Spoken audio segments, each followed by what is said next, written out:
Pour être honnête, l'aveu inattendu que Delphine avait fait juste après son sacre. Il y a plus de 10 ans maintenant, Delphine Wespizet était élue Miss France 2012. Mise en valeur par un sublime sourire et une chevelure de feu, la jeune Alsacienne a très rapidement fait chavirer le cœur de nombreux téléspectateurs et du jury. Tout au long de son année de règne, la belle s'est montrée on ne peut plus à l'écoute des Français et très investie dans différentes causes. Comme celle des animaux, qu'elle continue de défendre bec et ongle aujourd'hui. Ce mardi 3 janvier 2023, Delphine Wespizet célèbre ses 31 ans. Des années après son sacre. La belle n'arbore plus sa chevelure flamboyante. Il faut dire qu'elle n'a jamais vraiment été rousse. Point.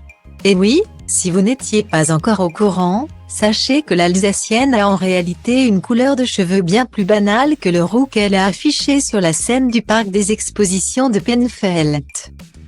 En Bretagne, ce fameux soir du 3 décembre 2011.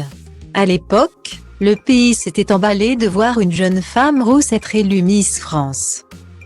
Pour la seconde fois seulement. Oui, je crois qu'il n'y a eu qu'une Miss rousse dans les années 1950. Mais pour être tout à fait honnête, je suis brune à l'origine, avouait-elle alors dans les colonnes du journal France Soir. 2 jours seulement après son élection.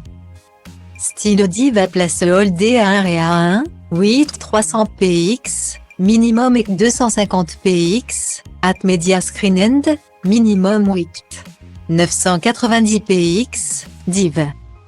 À place Holdé à 1 et à 1, 8 620 px, minimum et 350 px, style. Si elle a choisi d'arborer cette couleur, c'est pour une bonne raison. Fière de son caractère fort. Motivée et enthousiaste en toutes circonstances, la jeune femme a considéré cette teinture comme une évidence. Cette teinture reflète mon caractère. J'ai un tempérament de feu, je suis quelqu'un de déterminé et de passionné, ajoutait-elle ensuite. Aujourd'hui, Delphine Wespizet mène une carrière couronnée de succès. En plus d'être chroniqueuse régulière dans l'émission Touche pas à mon poste. L'ancienne reine de beauté anime diverses émissions de divertissement. Depuis 2013. Elle endosse également les costumes des princesses blanches et rouges, 2 personnages emblématiques de l'émission Fort Boyard. Elle a également tenté de se lancer dans la politique de sa région et est très active sur les réseaux sociaux, où elle diffuse régulièrement des messages pour sensibiliser ses abonnés à la cause animale.